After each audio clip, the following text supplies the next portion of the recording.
السلام علیکم، hello everyone, welcome to اندر بلاگ۔ میں امید کرتی ہوں کہ آپ سب ٹھیک ٹھاک ہوں گے، خیریت سے ہوں گے۔ الحمدللہ میں بھی ٹھیک ہوں۔ اور آج کا یہ جو ہمارا بلاگ ہے یہ سٹارٹ ہوتا ہے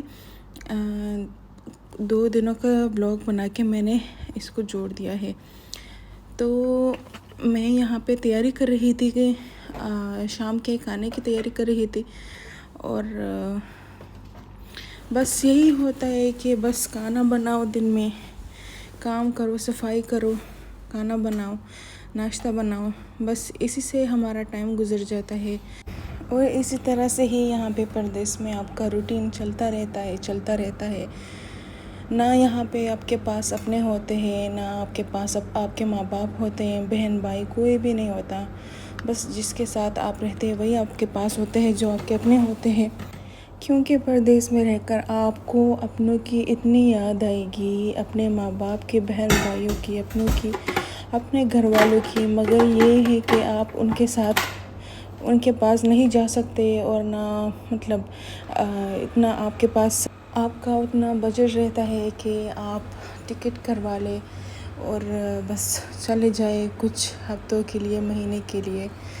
بس جو بھی ہے شکر ہے، الحمدللہ، اللہ پاک کا لاکھ لاکھ شکر ہے۔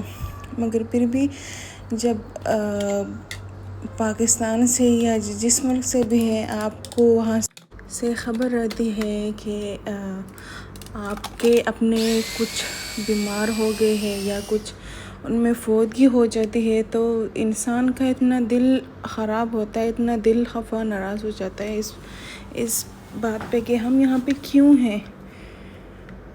اپنوں سے جب نہیں مل سکتے آپ اور اپنوں تک نہیں پہنچ پاتے، تو بہت ہی مشکل ہو جاتا ہے ایسے پھر ٹائم گزرنا۔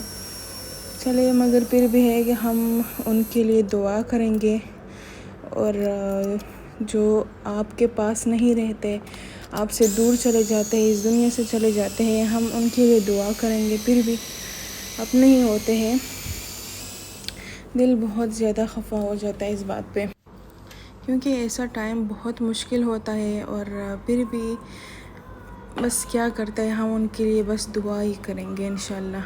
اور اللہ پاک جو بھی جس کی بھی فوت ہوئی ہے، اللہ پاک ان کی مغفرت فرمائے۔ اور بس ہم اور کچھ بھی نہیں کر سکتے، یہی ہوتی ہے پردیسیوں کی لائف۔ اور کوئی پردیس میں جو لوگ رہتے ہیں ان کو پتہ ہوتا ہے کہ کیسی ہوتی ہے ان کی زندگی، اور جو لوگ باہر رہتے ہیں، اپنے ملک میں رہتے ہیں، پاکستان میں رہتے ہیں، وہ لوگ یہی سمجھتے ہیں کہ ہم بہت مزے والی زندگی گزارتے ہیں۔ اور یہاں پہ جو ہم آپ کو اسکرین میں دکھاتے ہیں، جتنا دکھاتے ہیں، کیسے دکھاتے ہیں، یہ کسی پردے کے پیچھے کسی کو بھی نہیں پتہ کہ کیا چل رہا ہے، کیسے ہوتا ہے سب، ایسے لائف کو کیسے مینیج کرنا پڑتا ہے۔ لوگ وہاں پہ یہ سمجھتے ہیں کہ بھئی ان لوگ کے تو بہت مزے سے زندگی گزرتی ہے، مگر کبھی آپ نے ان سے پوچھا ہے کہ ان کی زندگی کیسے چل رہی ہے، کیا ہو رہا ہے، کیسے لائف گزر رہی ہے؟ مگر یہ کوئی بھی نہیں پوچھتا۔ یہ لوگ تو صرف یہ بولتے ہیں کہ تم لوگ کے تو بہت مزے ہیں، تم یہ کر رہی ہو، آپ وہ کر رہی ہو، آپ یہ کر رہی ہے۔ مگر چلے کوئی بات نہیں ہے، ہر کسی کی سمجھنے والی بات ہے نا، تو بس کوئی بات نہیں، ایسے ہی زندگی چلتی رہتی ہے۔ ہم کسی کا مائنڈ تو چینج نہیں کر سکتے، اس کا سوچ تو نہیں بدل سکتے نا، ہر کسی کا اپنا ہی ایک الگ سوچ ہوتا ہے۔ چلے جی، کوئی بات نہیں، اللہ پاک ان سے بھی بہتر کر دے گا۔ مگر جو بھی ہے، اللہ پاک کا بہت بہت شکر ہے، شکر الحمدللہ۔ کبھی بھی ناشکری نہیں کرنی چاہیے، مگر یہ ہے نا کہ کبھی کبھی اپنوں کے لیے بہت دل تڑپتا ہے کہ اپنے ماں باپ سے ملے، بہن بھائیوں سے ملے، اپنوں سے ملے، تو اسی بات پہ کبھی کبھی بہت رونا آ جاتا ہے انسان کو۔ اور جی بس ہم یہاں پہ کر رہے تھے شام کے کھانے کی تیاری، جو کہ میں نے صبح سے بنائی تھی، کیونکہ میں پھر ڈاکٹر کے پاس بھی جانے والی تھی۔ میری طبیعت بہت زیادہ خراب ہو گئی تھی، تو میں نے کہا چلے ڈاکٹر کے پاس چلتے ہیں، دکھاتے ہیں۔ یہاں پہ میں نے کہا چلے کچھ اپنے گھر کا کچھ بنا لیتے ہیں۔ مجھے بہت ہی ٹائم ہو گیا تھا کہ کہ میں نے کچھ کوفتے وغیرہ کا کچھ بھی نہیں بنایا تھا. شاید رمضان میں 1-2 دفعہ بنایا تھا, اس کے بعد کبھی نہیں بنایا, کیونکہ جب میں نے قیمہ فریج میں رکھا تھا تو وہ فریز ہو گیا تھا. اس وجہ سے میں نے نہیں بنایا. تو یہاں پہ میں نے کوفتے پہلے سے بنا دیے. اس میں جو کچھ انگریڈینٹس ڈالا میں نے آپ کو وہ بھی دکھا دیا, مگر میں نے اس کا نام نہیں لیا. کچھ مسالے جو آپ اپنے حساب سے بھی ڈال سکتے ہیں وہ مسالے ڈالے ہیں. اور اس کے ساتھ ساتھ میں کر رہی تھی سبزی بنانے کی بھی تیاری, جو کہ بہت اچھی لگتی ہے. مگر کیا ہے بنا رہی تھی کوفتے کے سالن کے لیے, یہ ایسے ابل رہی تھی کہ پانی کی ساری چیزیں, آئل کی ساری چیزیں میرے ہاتھوں پہ لگ رہی تھی. تو پھر میں نے یہ کیا کیا, میں نے سارا سالن بن چکا تھا تقریباً. تو یہاں پہ بس صرف یہ کرنا تھا کہ بس صرف آپ کا اس میں جو آئل ہوتا ہے وہ اوپر آ جائے, پھر آپ کا سارا سالن تیار ہو چکا ہے. اس کے بعد میں نے تھوڑا سا پانی ڈال دیا, کیونکہ مجھے کوفتوں کو اس میں بوائل کرنا تھا. کیونکہ یہ کوفتے تو صرف اوپر سے فرائی ہو جاتے ہیں, اندر جو قیمہ ہوتا ہے وہ تو کچا ہی رہتا ہے نا. تو پھر اس کو کیا کرنا پڑتا ہے, اس کو تھوڑا سا آدھے گھنٹے کے لیے آپ کو ابال لینا چاہیے. اور یہاں پہ میں نے اس میں تھوڑا 2 چمچ کے حساب سے, چھوٹے چمچ کے حساب سے کارن فلور نہیں بیسن کے ڈالے تھے.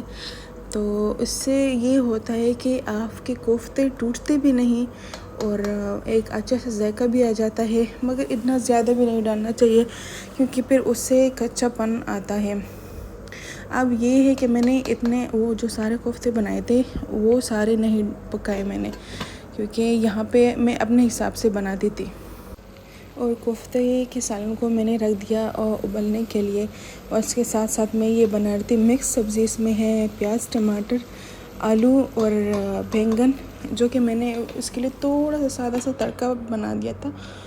مگر کیا کہ میں نے ایک مسالہ ڈال دیا تھا اور اس میں تھوڑے سے اجوائن ملے ہوئے تھے.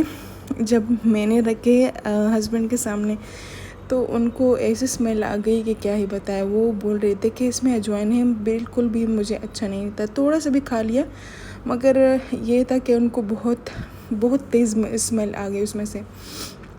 تو یہاں پہ ہو گیا جی ہمارا کھانا ریڈی, اور تقریباً سبزی بھی تقریباً ہو گئی تھی ریڈی. مگر اس میں تھوڑے سے آلو کچے تھے, تو میں نے ان کے لیے آنچ کو بالکل ہی آہستہ رکھا اور تقریباً سارا ہی تیار ہو گیا تھا. اور جی یہاں پہ ہم آ گئے تھے اپنے روم کی صفائی وغیرہ کرنے کے لیے. یہاں پہ تقریباً سب کچھ ختم کر دیا تھا. اس کے بعد میں صفائی کرنے لگی. میں نے کہا چلے یہاں پہ تھوڑی سی صفائی ہو جائے گی تو ایک فریش سا لک آ جائے گا. اور یہ والا بیڈ شیٹ جو میں آپ کو دکھا رہی, یہ میں نے لیا تھا شارجہ میں رولر سے, جو کہ میں خود بنائی تھی. مطلب کیا ہے بنانا, بس سمپل سا ہے. آپ نے بس کپڑا لینا ہوتا ہے, اپنے حساب سے کاٹ دینا ہوتا ہے اور اس کو بنانا ہوتا ہے.